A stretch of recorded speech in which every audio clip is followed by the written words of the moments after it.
আমি common sense বলেছি। My name is Kim Mehrin and I hope you see me in the world. That's my dream, to be a famous celebrity, and I know I will be. I want this video to be worldwide. আমি এই ভিডিওটা চাই পুরো worldwide হতে। Listen to me, all the people in the world. আপনাদেরকে অবগত করতে চাই, মেহরিন আহমেদ একজন ইংলিশ মিডিয়ামের শিক্ষার্থী, সেই সাথে একজন ইংলিশ মিডিয়ামের তিনি শিক্ষকও বলা চলে। তিনি প্রায় 20+ তার স্টুডেন্ট রয়েছে। তার প্রতি মাসে একটি ভালো একটি হ্যান্ডসাম স্যালারি তিনি ইনকাম করেন।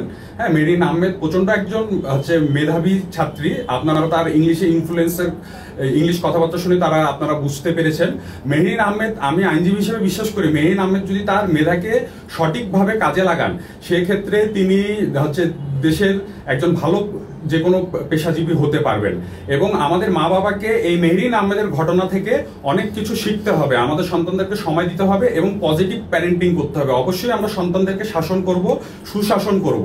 দীর্ঘদিন থেকে শারীরিক ও মানসিকভাবে বিপর্যস্ত, বিভিন্ন কারণে তার মা বাবা ও পরিবারের অন্য সদস্যদের সাথে মানসিক দূরত্ব সৃষ্টি হয়।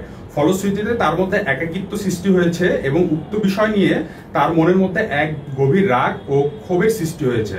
তারপর আমাদের ধারণা, সে থেকেই আদালতে বিষয়টি নিয়ে মামলাটি দায়ের করেছেন। সে দীর্ঘদিন থেকে একাধিক আইনজীবীর সাথে যোগাযোগ করেছেন বলে আমরা অবগত হয়েছি। ইতিমধ্যে আমরা আরো অবগত হয়েছি আপনি আমাদের কন্যার পক্ষে নিযুক্ত আইনজীবী এবং আপনি তাকে বিজ্ঞ আদালতে প্রতিনিধিত্ব করেন। পিতামাতা হিসাবে আমরা চাই সে যেন সুস্থ থাকেন এবং দেশের আইনের প্রতি তার শ্রদ্ধা আস্থা থাকে এবং বিজ্ঞ আদালত থেকে তিনি আমাদের কাছে ফিরে আসেন। সেই সাথে বিজ্ঞ আদালতকে জানাবেন এই মামলায় যেন আমার কন্যা মেহরিন আহমেদকে আমাদের কাছে সালিশ বা মধ্যস্থতা বা কাউন্সিলিং এর মাধ্যমে ফেরত দেওয়া হয়।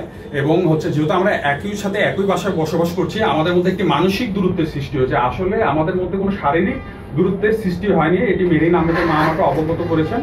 এই কারণে মেহরিন আহমেদের মা বিষয়টি আমি মানবিক দিক থেকে বিবেচনা করে এবং তিনি যে সাইবার বুলিং এর শিকার হচ্ছেন, এইটি আমাকে প্রিন্ট অ্যান্ড ইলেকট্রিক মিডিয়াকে জানানোর জন্য তিনি আমাকে বলেছেন। যিনি প্রিন্ট অ্যান্ড ইলেকট্রিকের মাধ্যমে সকলকে কাছে অনুরোধ করেছেন তার মেয়ের যেন সাইবার বুলিং এর শিকার হতে না হয়। চিঠিটা যে দিয়েছেন, এই বিষয়টি মেহরিন আহমেদ পজিটিভ ভাবেই নিয়েছেন এবং তাকে আমি অবগত করেছি যে তিনি যেন আর সাইবার বুলিং এর শিকার না হন। এই কারণে তার মাও আমাকে লিখিতভাবে জানিয়েছেন এবং আমি এটি প্রিন্ট অ্যান্ড ইলেকট্রিক মিডিয়ার মাধ্যমে এটা সকলকে জানাবো যে মেহরিন আহমেদের মা সকলের কাছে অনুরোধ করেছেন তার কন্যা যেন সাইবার বুলিং এর শিকার না হন।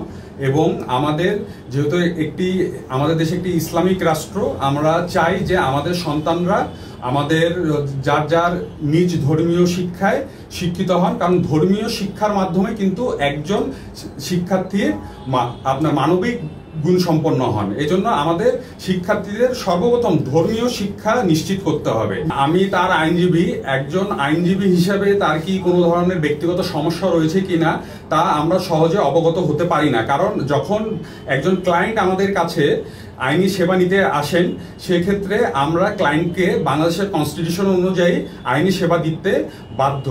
আইনজীবী হিসাবে আমার কাছে যদি কোনো ক্লায়েন্ট এসে সুরক্ষা দাবি করেন, বাংলাদেশের কনস্টিটিউশন অনুযায়ী তাকে যেহেতু আমি আইনি সেবা দিতে বাধ্য, তিনি এসে আমাকে তার সমস্যাগুলো বলেছেন এবং তিনি বলেছেন এই বিষয়টি কোনোভাবেই তারা আদালতের বাইরে নিষ্পত্তি করতে পারছেন না, বিধায় তিনি বিজ্ঞ আদালতের শরণাপন্ন হয়েছে।